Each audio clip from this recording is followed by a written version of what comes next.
Good afternoon everyone. Good afternoon.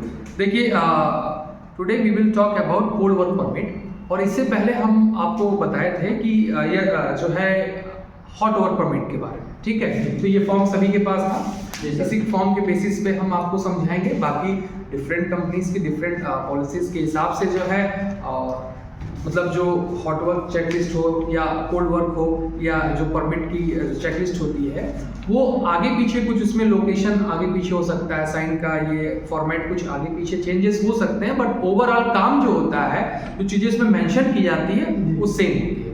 तो जैसा आपको पता है कि परमिट क्या होता है, it is a kind of permission, एक तरीके का परमिशन है। भाई आप घर पे हैं, घर से बाहर निकलेंगे तो पेरेंट्स की परमिशन लेना पड़ेगा, हाँ जी।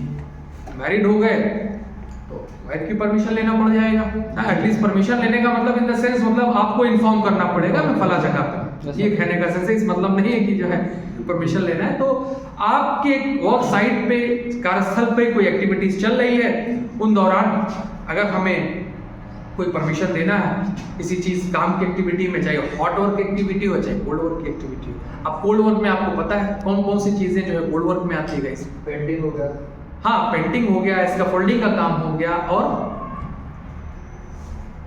और क्या हो गया? एक्सकवेशन हो गया, चलिए वर्क एट हाइट पे काम हो गया। All these things are it comes in cold work permit, ठीक है। तो ये सब सारी चीजें कोल्ड वर्क में, जिसमें इग्निशंस ना हो, हीट ना जनरेट हो, स्पार्क्स ना आए, वो क्या है? कोल्ड वर्क है। और जिसमें ये चीज आए वो हॉट वर्क है, जैसा हमने अभी आपको कल बताया था।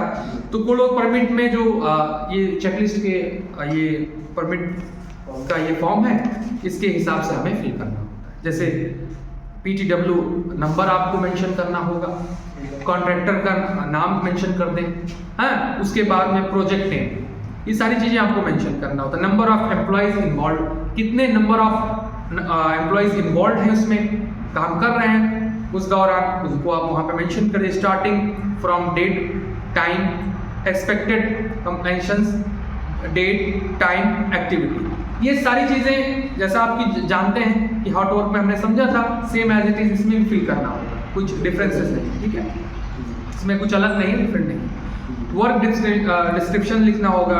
डिस्क्रिप्शंस में क्या लिखना है, ब्रीफ में थोड़ा लिख दीजिए कि भाई वेल्डिंग वर्क, गैस कटिंग और जो भी काम चल रहा है आप at the time of work, जिस टाइम आप रहेंगे तो उस हिसाब से आपको मेंशन कर देना है, ठीक है।